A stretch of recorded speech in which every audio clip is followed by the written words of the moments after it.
അസ്സലാമു അലൈക്കും വറഹ്മത്തുള്ളാ. ഒരു മനുഷ്യന്റെ സ്വഭാവമാണ്, ചില മനുഷ്യന്മാർക്കുണ്ടാകുന്ന സ്വഭാവമാണ്. അവർക്ക് പ്രയാസം ഉണ്ടാകുമ്പോൾ അവർ അള്ളാഹുവിലേക്ക് വല്ലാതെ അടുക്കും. അവർക്ക് നിഅമത്തുകളും സെറ്റപ്പുകളൊക്കെ ഉണ്ടാകുമ്പോൾ അവർ ഓട്ടോമാറ്റിക് അള്ളാഹനെ അങ്ങ് മറക്കും. എന്തെങ്കിലും ബുദ്ധിമുട്ടുണ്ട് എത്തിയാൽ പിന്നെ ദിക്റും സലാത്തും ഉസ്താദുമാരെ കാണലും ദുആ ചെയ്യിപ്പിക്കലും ഒക്കെ ആയിട്ട് അങ്ങനെ പോകും. ഇനി നല്ല നിഅമത്തോ സെറ്റപ്പുകളൊക്കെ ഉണ്ടായാലോ അപ്പൊ അവരെ ഉള്ളിലേക്ക് ശൈത്താൻ കിബുറ് കൊടുന്നിടും. അവർക്ക് പിന്നെ എല്ലാം പുച്ഛാണ്. ഞാനിത് പറയാൻ കാരണം UAE അതുപോലെ മറ്റ് പല സ്ഥലത്തുള്ള നല്ല സാമ്പത്തികമായി നല്ല സെറ്റപ്പുള്ള ആളുകൾ, നല്ല ബിസിനസ് നടത്തിയിരുന്ന ആളുകൾ അവസാനം വളരെ തൂഫാനായിട്ട് പറ്റ നാശമായി പോകുന്നൊരവസ്ഥ കണ്ടു. ഞാനത് കണ്ടപ്പോൾ വല്ലാതെ വിഷമിച്ചു. കാരണം ആദ്യകാലത്ത് നല്ലോണം ഉയർന്ന ബിസിനസ് നടത്തിയിരുന്ന, നേരിട്ടൊന്ന് കാണാൻ പോലും കഴിയാത്ത ആളുകൾ പിന്നീട് ഇപ്പൊ നോക്കുമ്പോൾ വളരെയധികം തകർന്ന് തരിപ്പണായിട്ടാണ് കാണുന്നത്.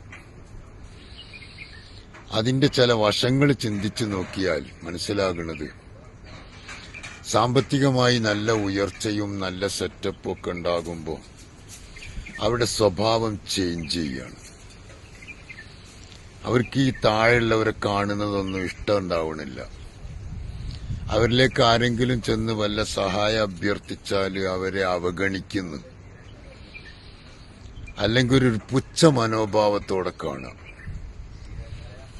നേരെ മറിച്ച് പിന്നീട് എല്ലാം കൂടി തകിടം മറിഞ്ഞ് തൂഫാനാകുമ്പോൾ പിന്നീട് സങ്കടവും പരിവട്ടവും ദിക്റും സലാത്തും ഒക്കെ ആയിട്ട് കരച്ചിലും പിടിച്ചിലൊക്കെ ആയിട്ട് നടക്കുന്നു.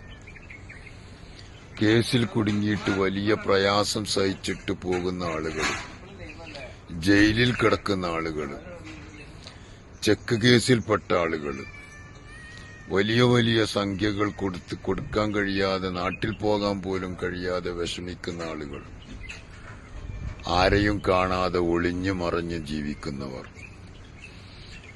ഈ ഒരവസ്ഥ നമുക്ക് വരാതിരിക്കാൻ അള്ളാഹു തന്ന നിഅമത്ത് തരുമ്പോ ദുആ ചെയ്യേണ്ടത് റബ്ബേ പിൻവലിക്കാത്ത നിഅമത്ത് കൊണ്ട റബ്ബേ എന്നാണ്.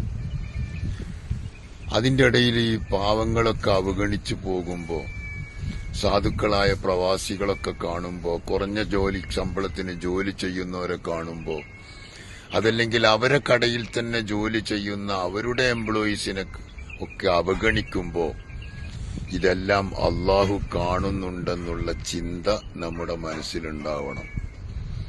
തരാനും പിൻവലിക്കാനും റബ്ബിന് കഴിയും. തരാനും റബ്ബിന് കഴിയും, അത് പിൻവലിക്കാനും റബ്ബിന് കഴിയും. അതുകൊണ്ടാണ് അള്ളാഹുവിന്റെ റസൂല് ദുആ ചെയ്യാൻ പറഞ്ഞത്, അല്ലാഹുമ്മ ഇന്നാ നസ്അലുക നിഅമത്തല്ലാ തസൂൽ, പിൻവലിക്കാത്ത നിഅമത്ത് കൊണ്ട റബ്ബേ.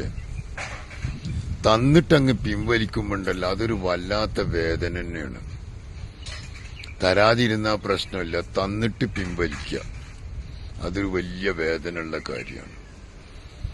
സൂക്ഷിക്കുക, നമ്മുടെ മനസ്സിൽ ആരോടും വെറുപ്പ് വരരുത് കേട്ടോ.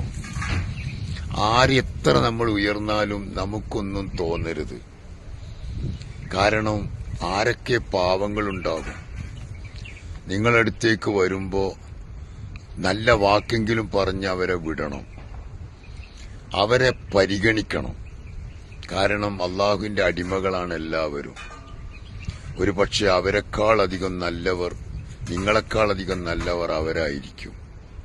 നിങ്ങൾക്ക് ശരിക്കും ഇബാദത്ത് ചെയ്യാൻ സമയം കിട്ടിയിട്ടുണ്ടാവില്ല, പക്ഷെ അവർക്ക് കൃത്യമായ ഇബാദത്ത് ചെയ്യാൻ സമയം കിട്ടിയിട്ടുണ്ടാകും. അവരുടെ ചില ദുആകൾ ഉണ്ടാവും, ആ ദുആ വല്ലാതെ ഫിറ്റാകും. ആരെയും വേദനിപ്പിക്കരുത് മക്കളെ, ഒരാളെയും മനസ്സ് വിഷമിപ്പിച്ചുകൊണ്ട് ജീവിക്കരുത്. അൽ മുസ്ലിമു, യഥാർത്ഥ മുസ്ലിം ആരെന്ന് ചോദിച്ചാൽ, മൻ സലിമൽ മുസ്ലിമൂന മിൻ ലിസാനിഹി വയദിഹി, അവന്റെ നാവും അവന്റെ കൈയും മറ്റു മുസ്ലിങ്ങൾക്കൊരു ഉപദ്രവം ഉണ്ടാക്കിയിട്ടില്ല എന്ന് അഭിമാനത്തോടെ പറയാൻ നിങ്ങൾക്ക് കഴിയുന്നുണ്ടോ? അവനാണ് യഥാർത്ഥ മുസ്ലിം.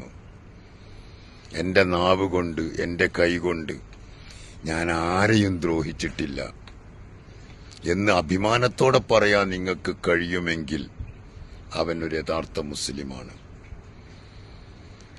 മുഅ്മിനീങ്ങളൊക്കെ പരസ്പരം സ്നേഹത്തോടെയും സൗഹാർദ്ദത്തോടെയും ജീവിക്കേണ്ടവരാണ്. ആരെയും അവഗണിക്കേണ്ട, ആരെയും തള്ളി മാറ്റണ്ട, ഇൻസൾട്ട് ചെയ്യണ്ട.